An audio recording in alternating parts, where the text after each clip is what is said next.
Now at 5, we'll break down a ballot question in Missouri that would legalize recreational use of marijuana. Plus, how the Jasper County Sheriff's Office will spend a big donation. And President Biden meets with U.S. defense officials to discuss Russia's war in Ukraine. The 4 states' most watched news starts now. Those for and against the legalization of recreational marijuana in Missouri are speaking out. This is KOAM News at 5. I'm Dow Quick. On November 8th, Missourians will vote on Amendment 3.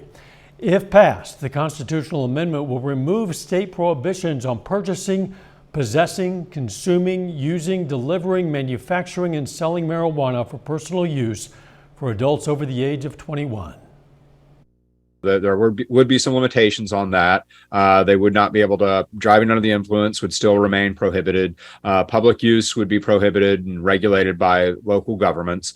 And then it would also expunge automatically previous marijuana offenses, with the exceptions of anything involving violence, sales to minors, or also DUI. We're going to hear from a Joplin police officer on how this law would impact law enforcement tonight at 6.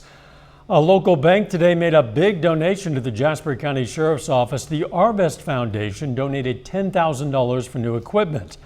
Stuff like bulletproof vests, vest carriers, body camera mounts, and equipment for cybercrime fighting. It's obviously an immeasurable impact on our office. We obviously have limited funds that we can use, and so when somebody like Arvest Foundation steps in and gives us a little bit of additional money for these things, it just enables us to do our job all the more better. The Arvest Foundation says it seeks to provide funding that creates positive change for others. A Neodesha resident has given an old city fire and jail building new life. Neodesha resident Kim Petrulis purchased the building with her husband to store cars. However, after learning about the history of the building, she decided to turn it into an Airbnb. We have a great retired fire chief who gave us lots of knowledge, who gave us some artifacts. They were really instrumental in helping us obtain a lot of the photos. We have 28 photos in here of this actual building dating back to 1906. So everyone was super helpful. Out of the two, the fire department side is a slightly larger space with more room for a family. Petrulis is currently expanding the firehouse Airbnb with an extra bedroom to give large families more space. Pretty clear skies out there today. Let's check in with Doug. Yeah, it actually turned out to be a nice Wednesday for us today. Of course, we had a cold start into the upper 30s, but pretty good temps this afternoon. Most of us across the board are sitting into the mid 60s, and it looks like as we go through the evening hours, we'll drop back, but we're going to have clear skies, just a few random little clouds far north in our northern counties as the beginnings of our next storm system. This is kind of the front wave that's going to stay to our north, but it will increase our clouds later on tonight and then again into the next couple days. Through the evening hours, if you are going to get outside, 62 here at 6, 53 by 8, 49 by 10. Overnight low, not as chilly, down to about 44 degrees. So a lot of clouds the next couple days, rain chances for the weekend. We're going to look at your Halloween forecast. Of course, you can get my long-range forecast on my month-long blog. We'll look at it all here in just a bit. All right, we'll catch you then. President Biden met with U.S. defense officials today to discuss Russia's war in Ukraine. In Moscow, Russian President Vladimir Putin is echoing internationally dismissed allegations from other Russian officials that Ukraine has been preparing to detonate a so-called dirty bomb. Natalie Brand reports from Washington. Welcome back. At the White House, President Biden met with top U.S. military brass to discuss Russia's intensifying war on Ukraine. We're going to continue to support Ukraine, together with our allies and partners around the world, as it defends itself against Russia's brutal aggression. In Moscow Wednesday, President Vladimir Putin launched annual military exercises to test and display Russia's capabilities of using missiles carrying nuclear warheads. Without offering any evidence, Putin renewed Russia's claims that Ukraine is preparing to detonate a so-called dirty bomb. The conventional weapon laced with radioactive material is far less harmful than a nuclear bomb, but can spread terror and contaminate a limited area. Ukraine and the U.S., along with Western allies, dismiss Russia's accusations as disinformation, saying the Kremlin could be using the allegation as a pretext for escalation. We have seen before that Russia has accused others for doing what they intend to do themselves.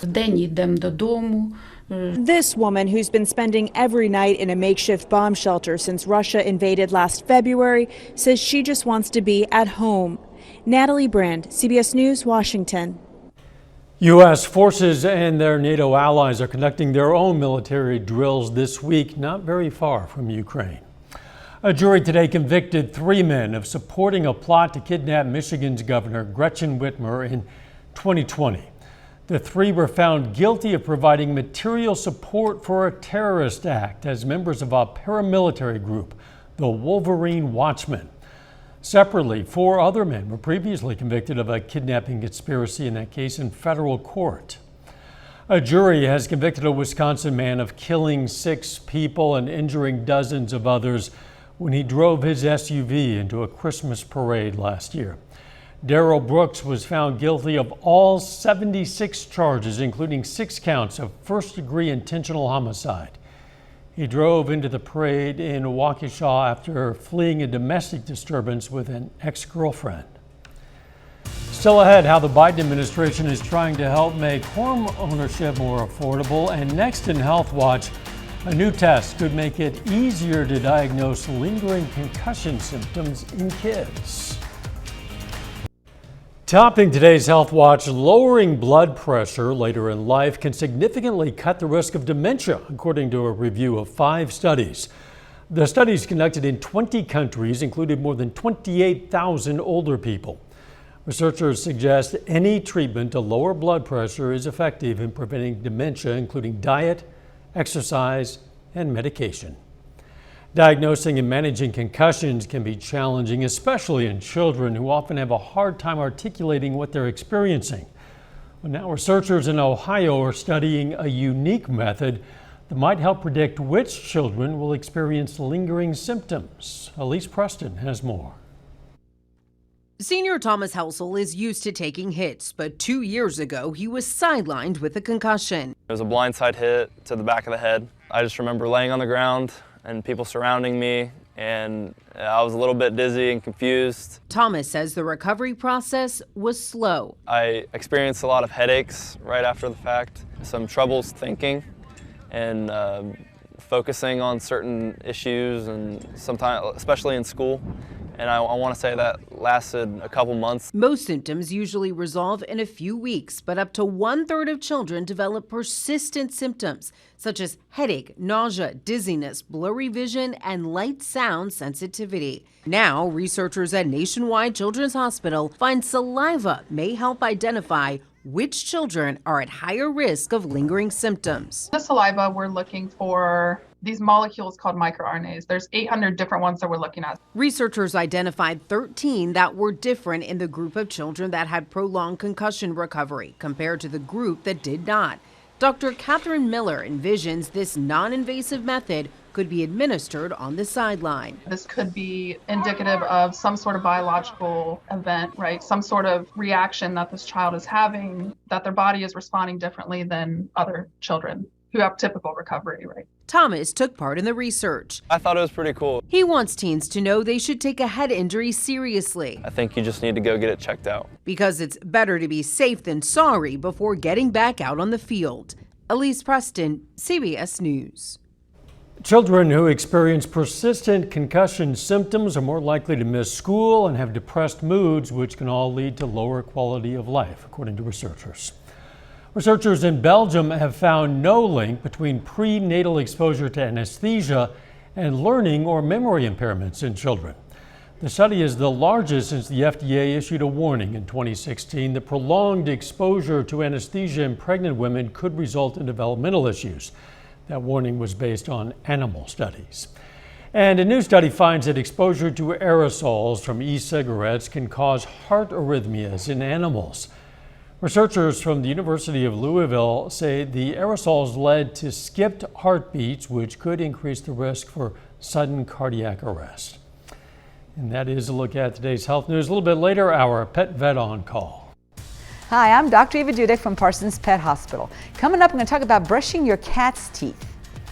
Plus, we got some additional rain chances in the forecast. We're going to look at that coming up.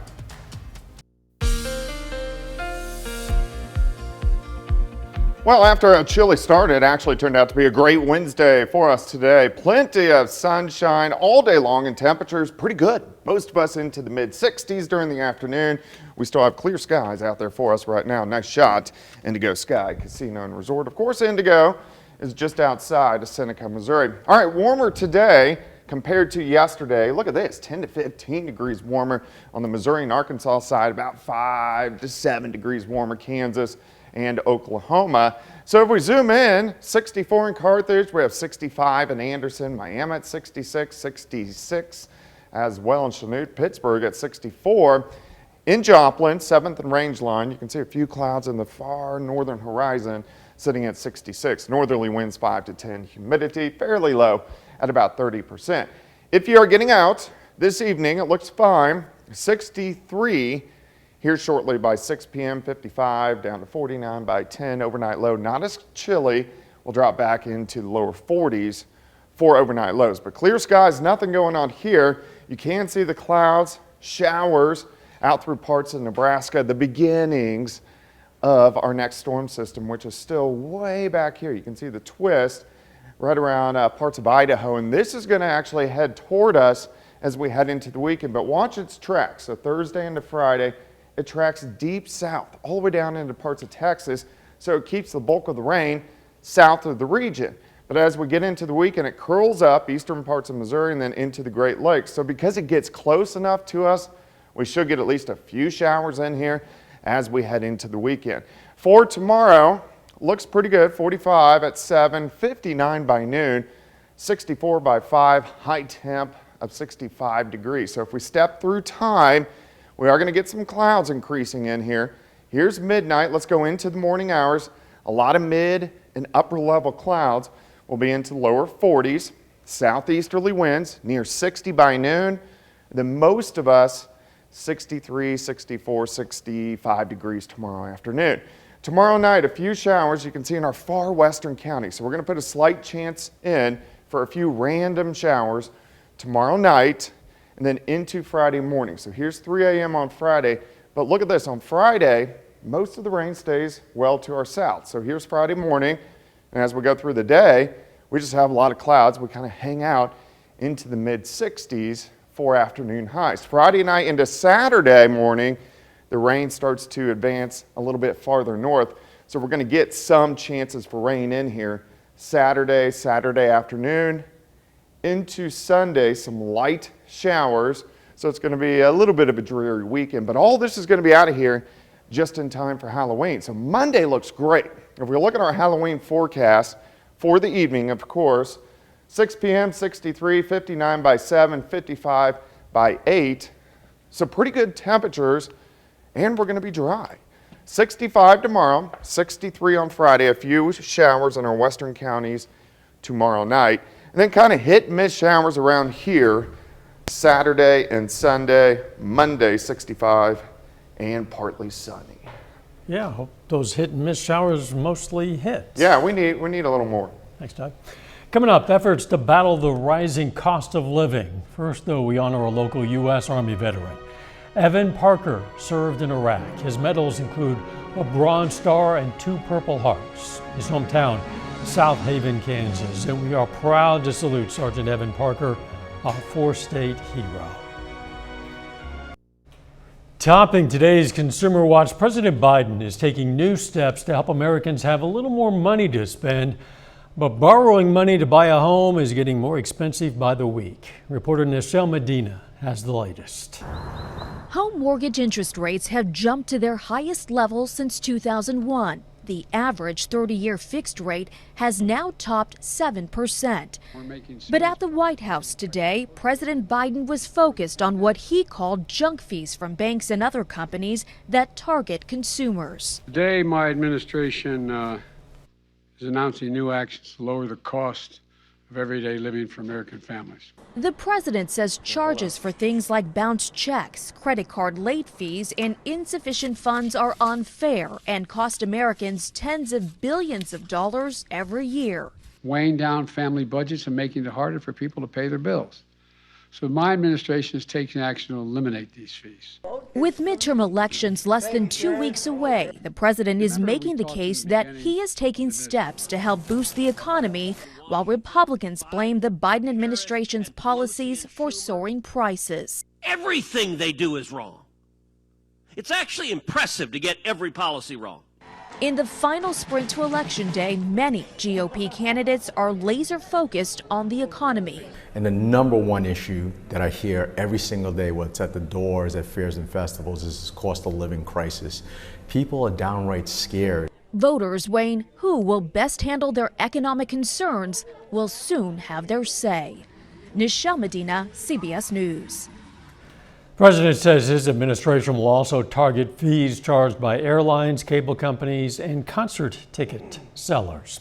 Consumers will have to scare up a little extra money for Halloween candy next week.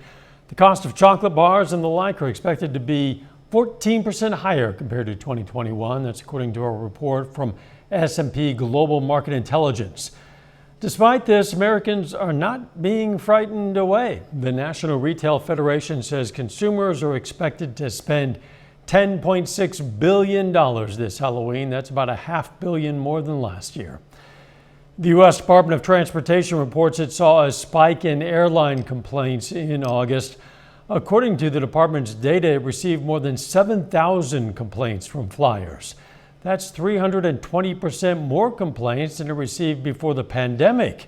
Much of those complaints dealt with cancellations, delays, or other concerns about the airline's schedules. Our pet vet on call next.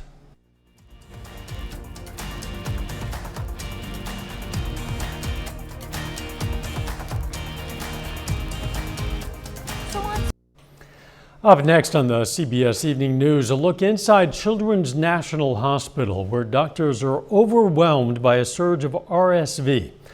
Then on KOAM News at 6, authorities charge a suspect in the hit-and-run death of an Aurora, Missouri man. Plus, we're going to have more on a ballot question in Missouri aimed at legalizing recreational marijuana and how some McDonald County students honored a local soldier who died in battle. Stay with us for the CBS Evening News and then KOAM News at 6. Dental hygiene isn't just for humans. Today's question for our pet vet on call. I've heard of brushing a dog's teeth. Is there ever a reason to brush a cat's teeth? Oh, most definitely. You know, we've created all these different breeds, flat faces, overbites, underbites, teeth that don't fit and wear right. So there's really no substitute for brushing teeth. That helps them keep clean, it helps good dental care, it keeps overall health of the animal. But if you don't want to do it for whatever reason, you can't, you don't have the patience, you don't have the time, you just don't want to do it, every time your veterinarian says your pet's ready for a dental, sign them up before you ever leave the office. Thanks for the question. We invite questions from anyone. If you have a question, you just send it to petvet@koamtv.com. Dr. Eva Dudek from the Parsons Pet Hospital answers a different question or brings us a fun fact every Wednesday on KOAM News at 5. You can also find answers to previous questions on our website. All right, let's check out our picks of the litter for the week. From the Joplin Humane Society, we've chosen Blue, a young male short-haired cat. And from the Southeast Kansas Humane Society, we've chosen this 9-year-old Greyhound Labrador Retriever mix named Betty. Shelter says she knows a lot of tricks and loves to walk. A Greyhound mix, I imagine so. If you're looking for a pet, why not check out your local Humane Society? Kind of crisp Clear, nice weather out there, Doug. Yeah, it's going to be a great evening and not as cold tonight. We'll drop back into lower 40s. Tomorrow, a lot more clouds, but still great temperatures, 65, 63 on Friday. We are going to get some rain chances, light showers in here as we head into the weekend. But besides that, pretty good run of weather over the next few days. Thanks for joining us. The CBS Evening News is next. And of course, we're going to be right back here for KOAM News at 6. See you then. Let's make it a great evening.